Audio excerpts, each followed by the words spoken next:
I get it. Like, I think that anyone listening to this will probably still be like, I don't understand. That's dumb. But you'd have to live through it to really get it. Welcome to Normalizing Non-Monogamy, the podcast where we interview incredible people from across the entire spectrum of non-monogamy to hear their fascinating stories. We strive to bring guests on the show who have a healthy approach to non-monogamy. However, it's important to remember that everyone does it a little bit differently, and the views and opinions expressed by our guests do not necessarily reflect our own.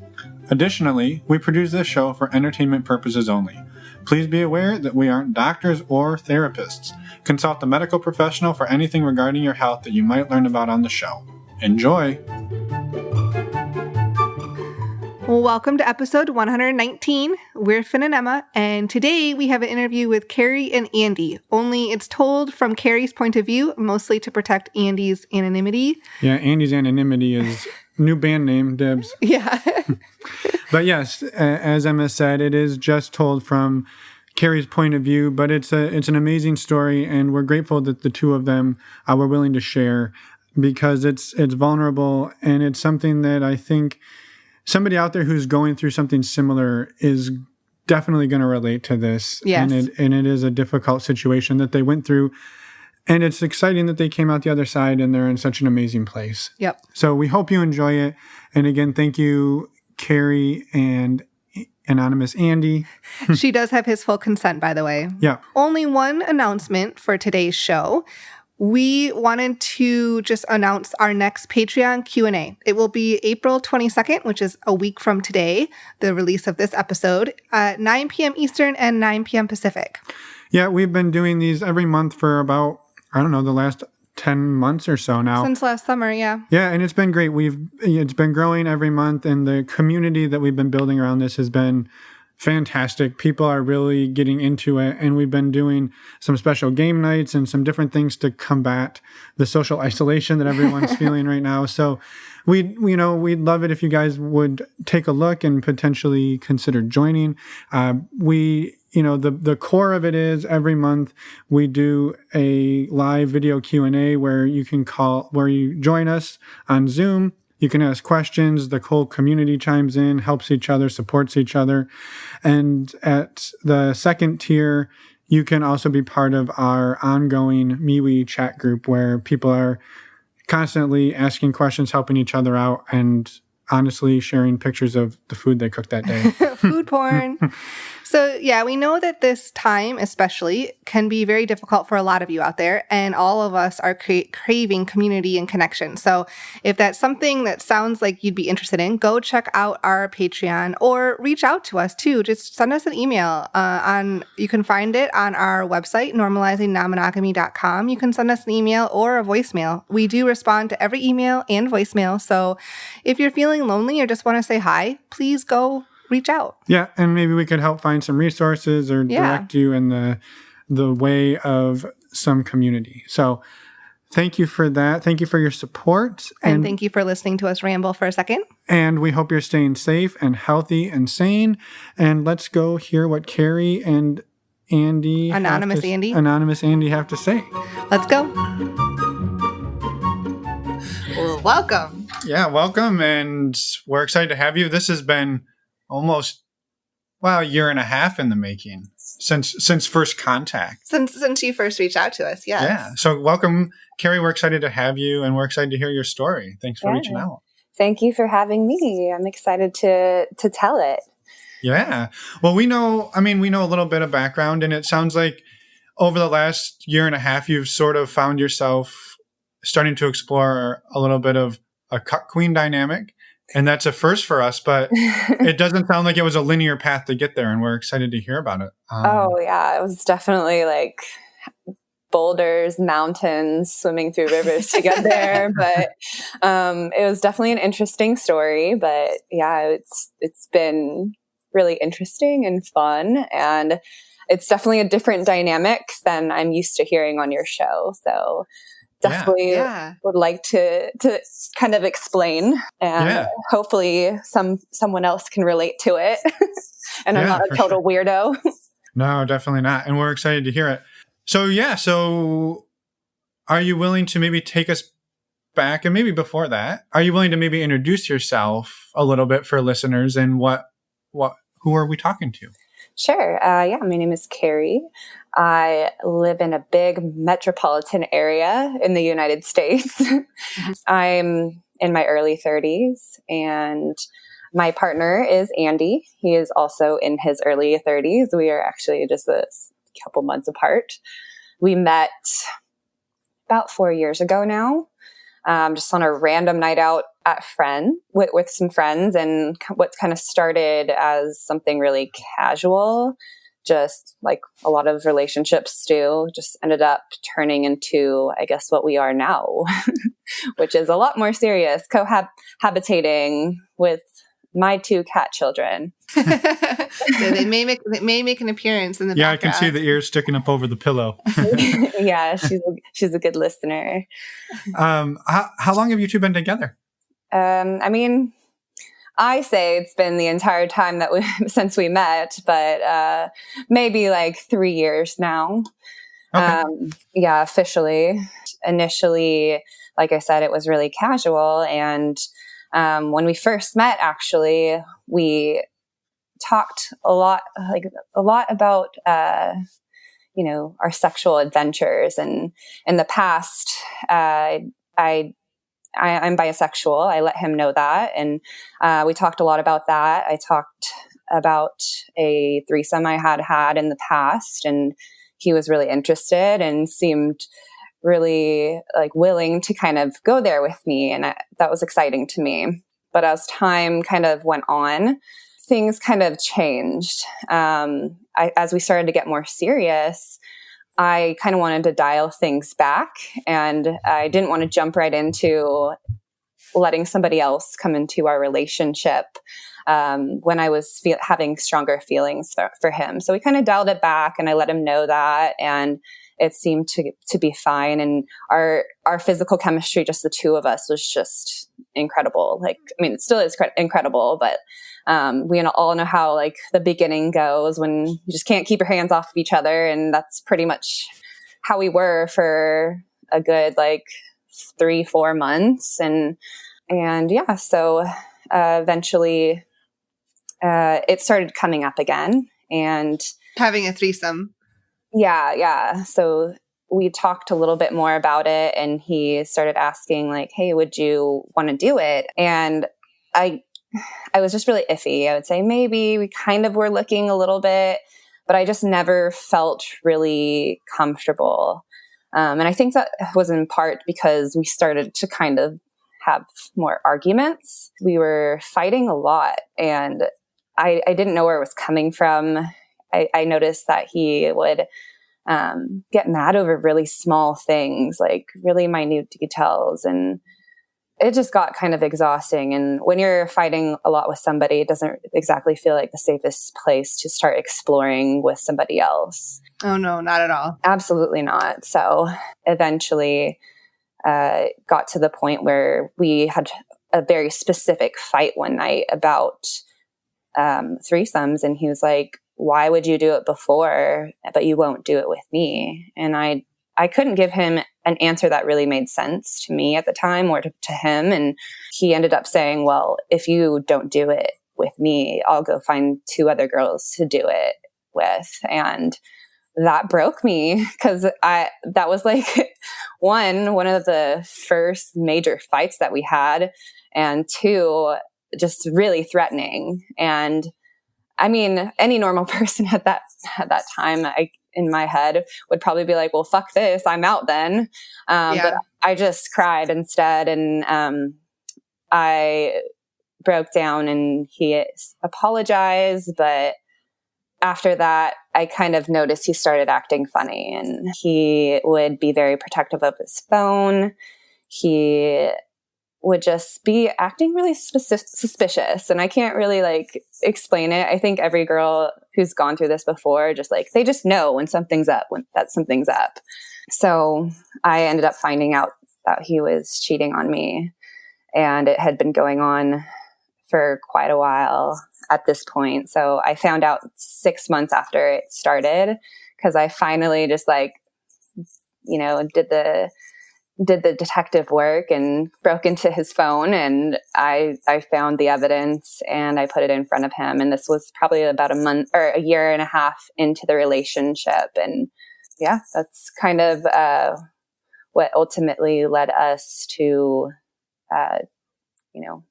experiencing a very big trauma. So when I found out, he agreed to go to therapy with me.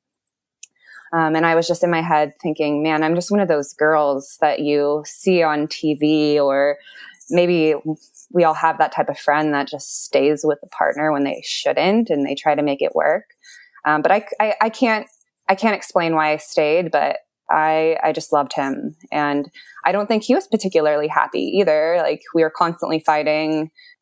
He constantly had to see me cry, and he still stayed, and I have no idea why. But we ended up seeing a therapist, and she was great. She helped us process a lot of things, and she helped me understand why he was doing what he was doing.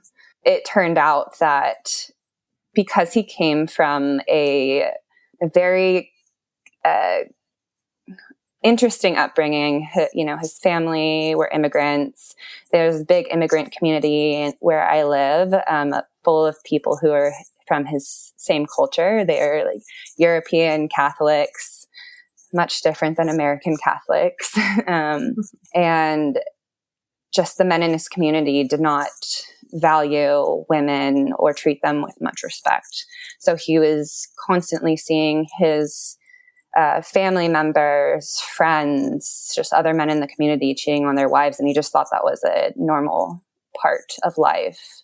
And among other things, like I was able to kind of understand why he treated me certain ways that I thought were kind of crazy, and we're crazy.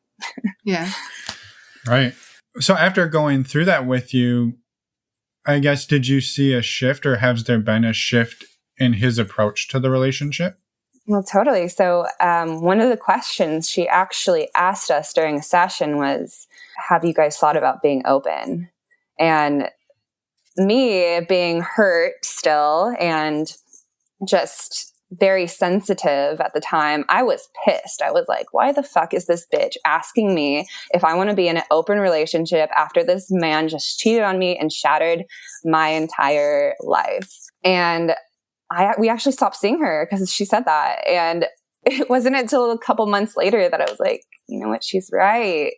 Because in actuality, like, neither of us have ever been faithful to our partners. He's been the only man that I've been with that I haven't cheated on, and the only person really. Prior to him, I was dating a woman, and I cheated on her, but we did it for very different reasons. He was a very physical person. He just needed the excitement, and I always found myself cheating, but with somebody I would eventually jump into another relationship with. I was always looking for a connection. And at this particular instance, he was particularly seeking out threesomes because he was so upset that I wouldn't have one with him, that I had done it before, but I wouldn't do it with him. So it was just extra hurtful. Oh yeah, for sure. Yeah. So after that, and a lot to go through, like a year and a half into your relationship too.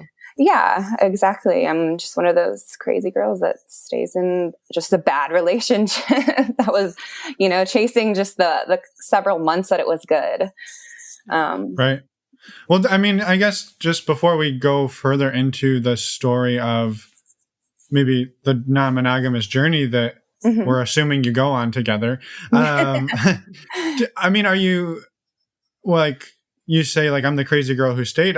Overall, like, are you happy that you stuck it out because it's come through on the other side and it's much better than it was? Absolutely. This has been the past going on 2.5 years have been the best relationship I've ever had. And it's due in large part because we chose our alternative relationship style. And I don't think that I could have the type of relationship that I have with him with anyone else. at this point. And we're so far past that. It's still, challenging to think about. But I don't think we would be where we are. And I don't think he would be the person he is now if we didn't go through that. I think he'd be still just a asshole douchebag. Yeah. Ashbag. So after we stopped seeing our great therapist who's doing her job amazingly well, because she pissed me off, I came to him and I said, I think I kind of want to try having a threesome. And what she had told me during the time we were seeing her also was we noticed that during this time where we were just miserable and crying all the time, our sex was so good. And it was weird. That was one of the questions that we asked her. We're like, why is our sex so good right now? We hate each other. Or like, I hate him and we're miserable. And she said, it's completely normal. And it has to do with, feeling like you might lose this person that you love, or feeling attraction towards someone else because someone else perceives them to be attractive to you too, or to them too. And I was like, oh, that's really interesting. I never thought that would ever happen. But I'm glad that we're having this great sex because I'm so miserable, but I'm also crying profusely after my orgasm. So that sucks. So after we took the time to heal a little bit, and he had demonstrated that he was changing and the relationship was getting better and he was being very transparent, I was like, you know what? I want to try this. I feel safe. I do miss having sex with women. Like before I met him, I was only dating women at the time. Like I'd made up my mind. I was like, I want to try this thing with women, but then he came and just messed it all up. So I was like, I feel like I'm in a place where I can feel safe doing this. And that's when we started looking. Yeah, I have a quick follow-up question before we move on to the threesome discussion.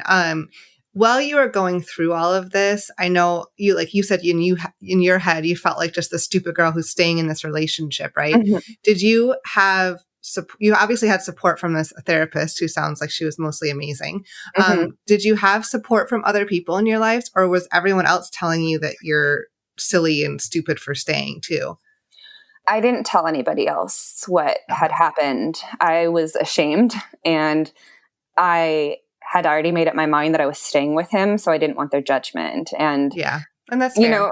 Going through this terrible relationship for the past year and a half, like my friends noticed that I was unhappy, and it was very clear to them. So they already hated him. I didn't want to add more fuel to that fire by telling them that he did this heinous thing and then letting them know, hey guys, I'm going to stay with him though. Yeah. So eventually I did tell them what happened, but that wasn't until later down the road when things got better and they weren't able to be like, well, you shouldn't be with him anymore. Mm-hmm. Yeah, right. No, and I thought of that question and was curious because I think that, it's different. You must have felt pretty alone a lot of times too, because you're going through this. Absolutely. Without having much support at all. Oh yeah. Therapy saved my life and my animals. Yeah. And animals definitely help too. Yeah. So after we decided to step on the gas pedal, we started looking for a woman to, come hang out with us. And we jumped on Tinder because you can pay for the service to hide your profile from the world. So my coworker won't know that I'm looking for a threesome. So we made a couple's profile, and I didn't imagine we'd have as good success as we did. I was just like, wow, a lot of these people are open to having threesomes. This is crazy. And I don't think our experience is like everyone else's. Andy is a very attractive man, and I think that together we make up a pretty attractive couple. We're both very much into fitness, and I think that we kind of had a great profile. I don't want to sound pompous or very into myself. But I think that we're an attractive couple. We had not a big barrier to finding an attractive female that would respond to us. And the first person that we actually ended up hanging out with was a self-identified lesbian. And I was like, this feels really safe for me, but I don't know how this is going to work. So we just were chatting for a while, and we were able to develop kind of like a good rapport going on. And eventually we decided to meet up and have drinks. And she was beautiful, gorgeous. She was kind of younger than us. I think she was about 7 years younger than us, which I was a little nervous about because I think that a level of maturity might not have been there. But it was our first time. We were just like figuring it out. And she was cool. She was very much into me. She was a lesbian. But she got along really well with Andy. And I guess, partway through the night, we decided, like, let's go back home and see how this goes. And she was telling us, like, her boundaries, and she didn't want to go down on him, but she was perfectly fine with penetration. But once it started, it was a little weird because I could clearly tell that she was a lesbian, not used to having sex with a man. And Andy is pretty well endowed, and so I just felt like she was hurting, and it was just a little awkward, but it was still like fine. It was fun, but for some reason it wasn't my, I thought I would like it more. Yeah. And I was like, well, that was cool, but I don't know, maybe we should try it again, because I don't think that was the right situation. And so not like this happened the next day or anything, but like several weeks later, we met up with another girl, and we met up for drinks. That's all. And we hit it off. Like, we're great friends at the end of the night. We didn't do anything that night. And I really liked that part, because I feel like I just really need to have a connection with somebody in order to engage in any type of sexual activity with them. So I really liked the fact that she seemed like a friend, and I was attracted to her, and she was bisexual. Mm-hmm. She was not into just one of us. And so that night, the next time that we hung out, we got drinks, and it was just like a mutual understanding that we're coming back to our place. And it ended up being magical. Like, I was like, this is what I was looking for. And I think for me, the moment I knew it was like awesome was when he started hooking up with her, and I was like, wow, that looks great. Like, this is turning me on. I was like, so turned on. I had like 3 orgasms. I was just over the moon. It was just amazing. That was like one of the best orgasms I've still ever had. And we continue to see her a couple of other times. And I'd even hung out with her as like alone as a friend. Like, we went off hiking, and it was cool. But then she started asking if she can see me separately, intimately. And we weren't there yet. And so I think she got a little too deep in, and we had to cut that tie. Cause it just, we were so new. We didn't have our communication had already improved so much, but we still didn't have those communication skills to talk about what that meant and what it could mean. So that was kind of our intro into not being ethically non-monogamous. Yeah. It sounds pretty cool that you found a magical experience like your second time. Like that, in the first one, it doesn't sound like it was awful. It was just a little awkward, sure, which they can all be awkward, right? But and I have to imagine that it was probably just, you probably keyed into the fact that she really wasn't there for him. Totally. And that would make me uncomfortable. One, yeah. Right. Yeah. Yeah. That would, yeah. Considering where I'm at now, that totally makes way more sense to me, like why I didn't enjoy that. Like, you think that a girl who was focusing just on me, I'm bisexual, I would be like, oh, this is great. This is wonderful. I don't need him. But that was actually a huge turnoff because I felt like, one, he wasn't included, and two, he wasn't enjoying himself. And that wasn't sexy to me. Yeah. I'm going to interrupt you for one quick question. You mentioned that you can have a Tinder profile that you pay for that is hidden from other people. So does that mean they only respond if you swipe on them? Absolutely. Okay. So it's like $10 a month.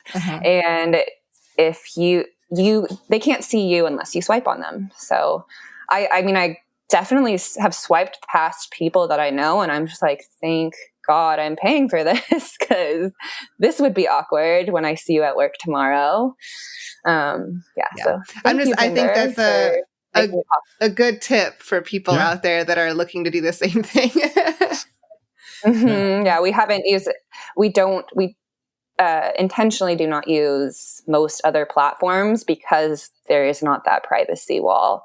Because privacy means a lot to us. I mean, that's part of the reason why Andy isn't here today. He just doesn't want to be given away. Yeah, and just to be clear, like, he was totally fine with you telling the story, but just didn't want to be on the show himself. Absolutely. I've been talking to him about this for months now, and he has finally said, yes, you can go do it. And I do want to point out that everything that I'm saying is from my point of view. So he might have had a little bit of a different experience, but for the most part, I feel like our minds are the same. Right. Yeah, and I think everything's been pretty factual at this point. It's not a whole lot of opinion, but yep. Awesome. Well, so you had a couple of threesomes, and where did things go from there? And along this path, you kind of said you didn't have the communication skills, but were you starting to see these skills in your relationship like growing and changing over this time? Totally. We're over communicating everything. When we first started, I think it was, there was a lot of rules, like only I can communicate with them. And he was signed into the account, but he had to ask permission in order to say anything. Just a lot of like very rules that like made me feel safe. And as time went on, I was like, no, I don't want to talk to these people. You talk to them because it gives me anxiety. Like, I hate being on dating apps because I hate the chase. It's the worst part of even just being single and being on a dating app. I hate it. So eventually he totally took that over. So like things changed. Once he started taking over more of the responsibility, he was just making sure to like over communicate. He'd still ask for permission to say certain things. And eventually we had like several other like threesomes over the next like year, but it wasn't until I think the following year I had surgery and I couldn't have sex. And we had been talking to a couple girls, and I was like, I feel like, why don't you just go do it? Like, go hook up with her. And we had both been talking to one particular girl. She was super sweet. We hadn't met, but I explained the situation. I was like, I'm not going to be able to like do anything for at least several weeks. But if you want, I'll share my boyfriend. And he ended up, we talked a lot that night, and I was maybe a little bit drugged up, but I was still like, I want to do this. I feel like I'm turned on right now. Like, let's just see where this goes. If let's experiment. If it doesn't work out, I won't be upset with you. I promise.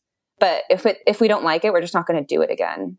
And that's honestly how we live our life now. Like, we will push the boundaries, but if there's ever something that like makes me uncomfortable or him uncomfortable, we just stop and we just don't do it again. Or, if it makes me uncomfortable at first, and then like 3 days later, I'm like, you know what? I think I actually like that. Let's do it again. So that happens too. So he ended up going, and they hooked up and sent me videos, and I have never been so turned on in my life.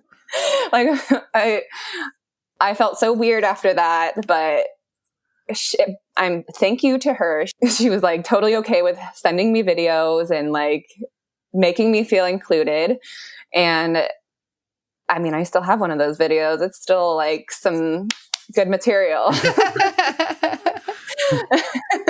So after that, I was like, what is that? Like, why do I like that? And I did more research and I figured out like what that type of behavior is called in the kink world. And I guess I'm kind of a cuck queen.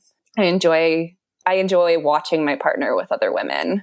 I'm definitely not one of the cuckolds or cuck queens that like the whole like humiliation part of it, but I enjoy like the, just feeling that good jealousy. And I mean, if she wants to tell me how good it is, I won't stop her. That's great. But I don't want to be I want anyone telling me like, you suck. Right. That's nothing to me. Yeah.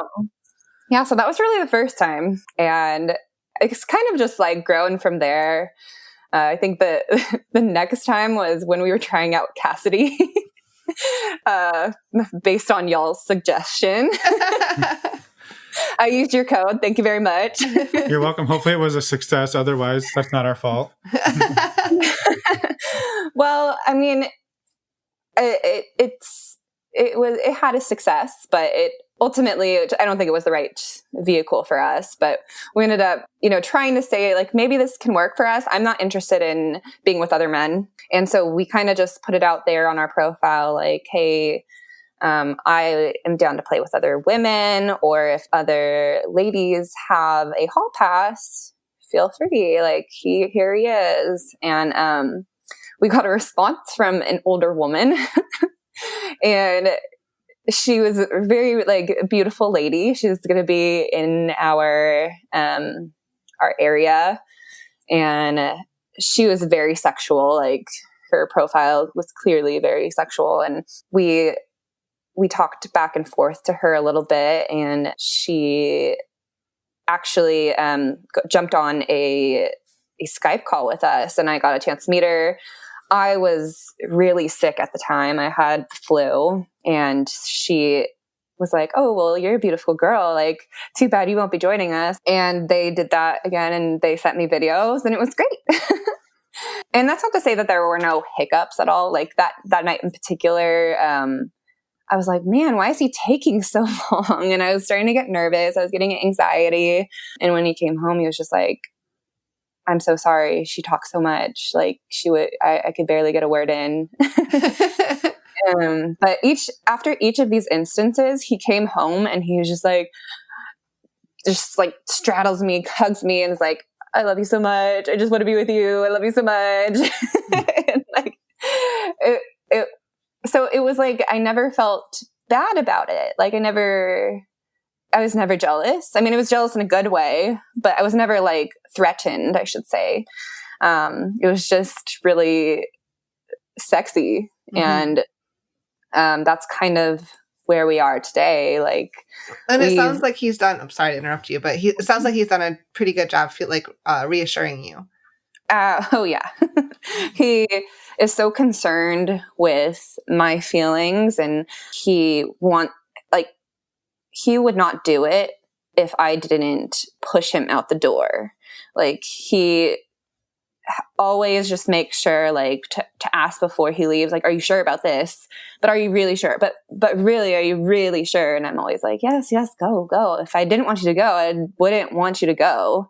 And there's been times when like something has happened that made me uncomfortable, and we're like, okay, well, how can we avoid that situation in the future? But it's never a fight. It's always like, that made me uncomfortable. For this reason.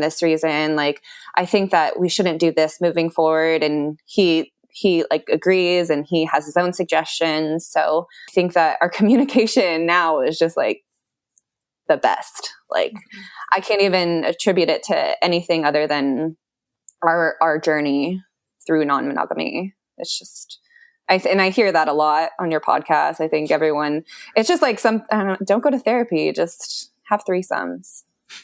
Although you did say I would earlier, say that's not endorsed medical advice. Yeah. And you did say earlier that therapy saved your life. So maybe both yeah, things. combination of both is best. Yeah, absolutely. That's awesome. Yeah, so that's where I am now, and we've done it a couple other times since then, but by no means is this something that we're doing like even every month. I'd say our relationship is really monogamish, and this is just something that we do from time to time. Maybe when we get a little bored, or like when we just want to. I think that it's important to have to identify a balance between our different sex drives, though, because I think if he had the opportunity, we would be doing it more. But I'm like I only need this every now and then kind of thing. Mm-hmm. And especially because I've moved more away from wanting to have threesomes, not because I don't like women or because they're not fun.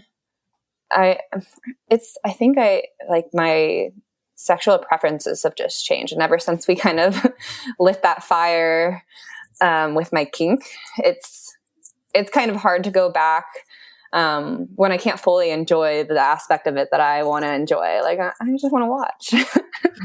Right. So it's easier for you to not be there physically, right? If I could be there physically to watch it, that would be amazing. But I don't feel like all women are really comfortable with that. Getting a woman to have a threesome is a hell of a lot easier to get a woman to be like, hey, can I watch you fuck my boyfriend?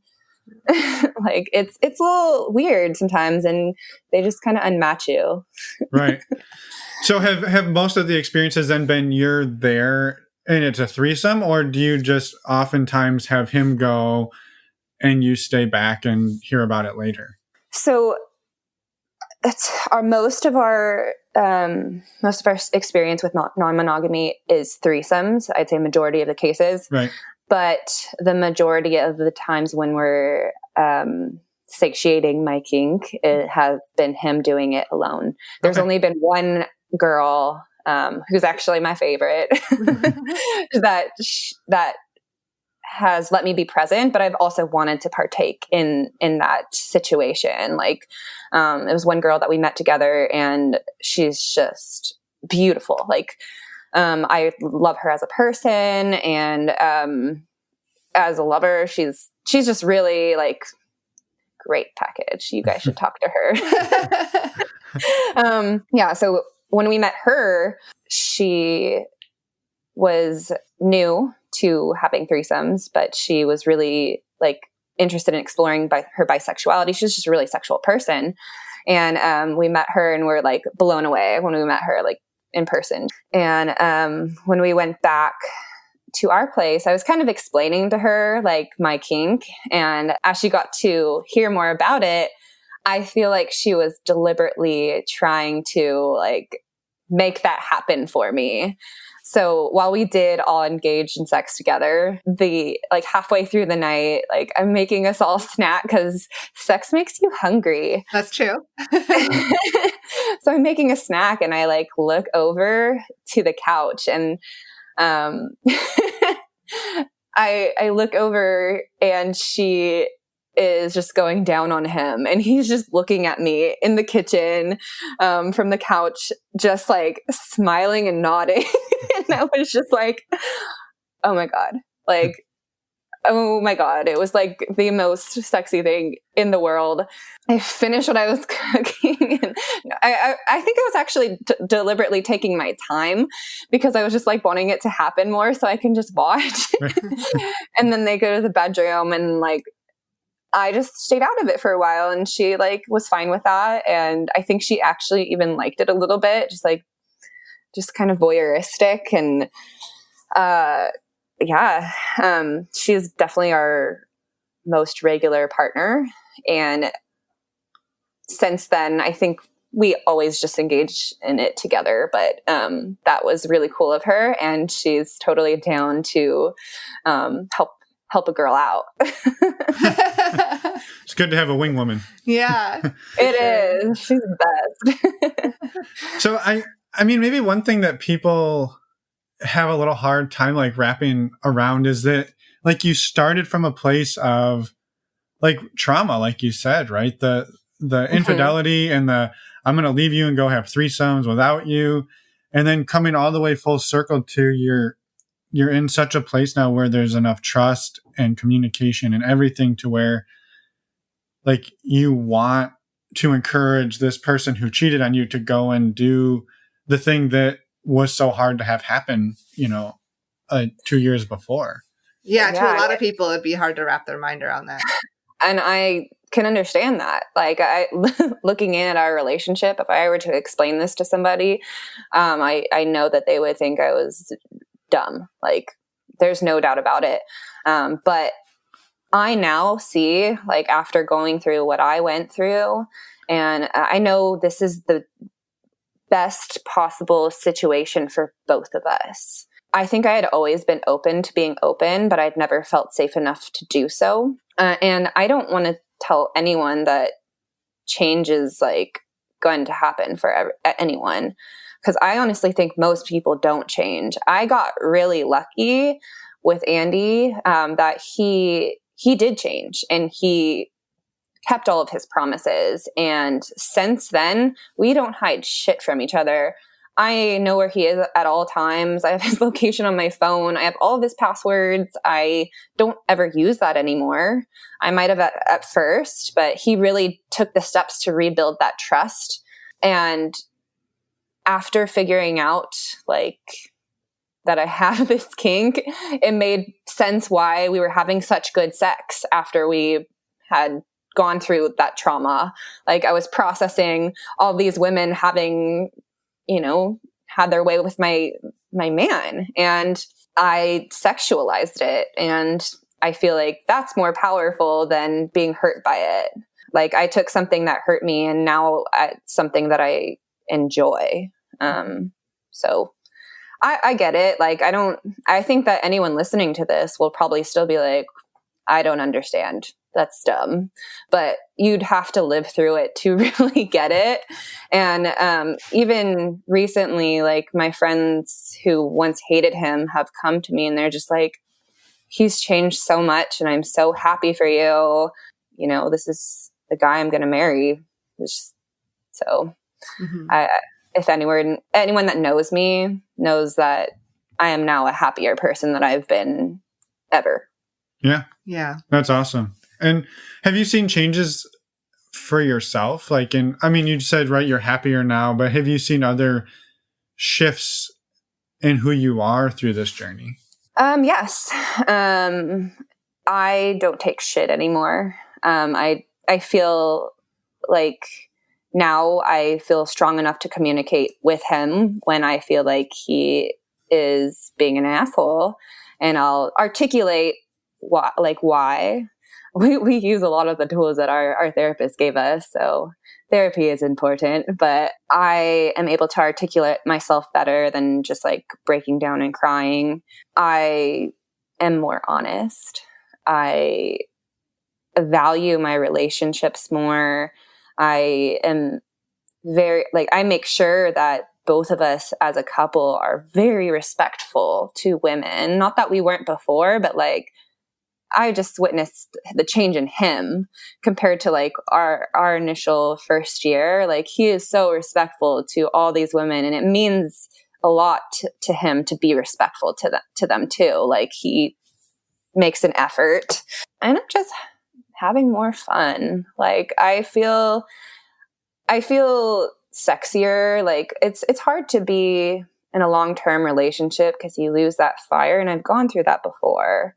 I've been in pretty long-term relationships, and even I in the past have lost interest on some levels, like going from having sex like 4 to 5 times a week to having sex once a week, maybe less than that. That sucks. So when you have something to like kind of like light the spark every now and then, it's more fun, more open. I'm way more open to just a lot of things that are not sexual.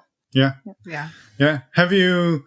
How open are you with your friends about this? I guess I'm just going to assume that since it's mostly a sexual thing, you probably don't tell all your family about it. But I'm just curious, like on the family and friends side, are you open about this? No. Yeah, you assumed right. Because it is mostly sexual in nature, I just feel like it's not their business. Yeah. And like I said, he's a very, very private person. So I don't want to make him feel uncomfortable. I would love to tell my best friends because I think that they would get a kick out of it. But I out of respect for him, I'm not going to do that. Like, right. Yeah. If he like described in detail my boobs to his guy friends, I'd be like, what the fuck is wrong with you? So, yeah. That makes sense. Sorry, I stole your question, Emma. I know that's one of yours. I know. It's one I ask often. You can take mine now. It's okay. How about sexual health? How have you handled that with, obviously you've been through both like having your partner cheat on you and then like transition to threesomes, and you're still, how have you, I guess, handled that sexual health piece? Sure. Well, he is conditioned, very, very conditioned to always use condoms. Like, I don't think he ever wanted to get a girl pregnant. Like, even eventually, if we want to have kids one day, I think that it will be so weird for him to actually like do that inside. Like, so definitely condoms. And other than that, it's kind of like the risks that we're willing to accept because we're mainly with other women. We don't use like dental dams because I don't know. I don't want to. Yeah, and that's your choice. Yeah. No judgment. We get tested extremely regularly. Every time we're with a new partner, we always do. And we're very clear about our results and we ask about their sexual health. But other than that, I don't really have to worry about my sexual health with other men because there are none. Yeah. Right. Well, I was curious too about that. Do you ever see, like, this is something you discovered about yourself, right, in the last 2 years that you didn't really know was there a couple years ago. I guess, do you see yourself, or have you seen yourself discovering any other things that you didn't know were there over the last 2 or 3 years? I will never say never. And I think that Andy and I will continue to experiment with certain things. He is not comfortable with me being with another man. I'm not really interested in it because, like I said before, I in order to be physical with somebody, I feel like I really need an emotional connection, and I just don't want an emotional connection with another man. I feel, for me personally, that takes away my connection with my partner. Everyone's different, and I think it's what we're all willing to accept. Like, if Andy's never comfortable with me being with other men, I'm completely okay with that. The thought won't even cross my mind. And I'm perfectly willing to accept that. I don't see it as being like a fairness issue. But maybe we'll try other things though. Like, I've talked to him about potentially going to a sex club that isn't in our home city. And I don't know, this Desire place that y'all keep on mentioning, maybe, but I don't know how I feel about the whole naked thing. I mean, I'm fine with it, but like, Andy doesn't even get naked just around me walking around the house. Like, well, it's to be very fair, bizarre. He can wear shorts if he wants to. I will go on the record saying that I wear shorts 90% of the week at Desire. Oh, really? I felt like everyone, like, you stand out if you wear shorts. So I was like, yeah, I do. Know how much. And I hear that there's a threesome weekend at Desire at some point. Oh, I really? on their website. I'm sure. Like, oh. Yeah, I'm sure there is. We just don't know about it. Usually they encourage you to take your to be naked in the pools and hot tub, but I mean, at that point, like you're half underwater, right? Yeah, but you see a lot of women who wear their bottoms. Yeah, so. It's really like whatever your comfort level is. maybe we'll see. I'm not trying to convince you to go. I'm just saying I wear my shorts all week and oftentimes a long sleeve sun shirt. So it's really just like any other resort for me, but everybody else is naked. So. Yeah. Other than that, I don't know. I mean, I think that we're still relatively new to being like non-monogamous. Comparatively, like y'all have been in it for a decade or so. It's not a competition. You've had way more threesomes than us, so that's true. Yeah. Yeah, I just feel like we have so much more time now to like continue to explore, but we're pretty like vanilla in terms of like actual sex. So like I don't see us doing the whole like BDSM thing, or like I'm not a sadomasochist. I don't enjoy pain. Or giving pain. Not really. Hey, no, it's awesome. And it's awesome that, like you said, you're both willing to experiment and try things. And if you don't like it, you're not going to do it again. And it's awesome to see that you've come, so far in the journey, right? Like you've gone from a really bad place to a really amazing place in a relatively short amount of time. And it's awesome to hear that. Yeah. And it sounds like both of you are just like really excited about moving forward in your relationship and what it might bring. Like you said, you'll never say never, but you have some ideas of what you are interested in, what you may not be.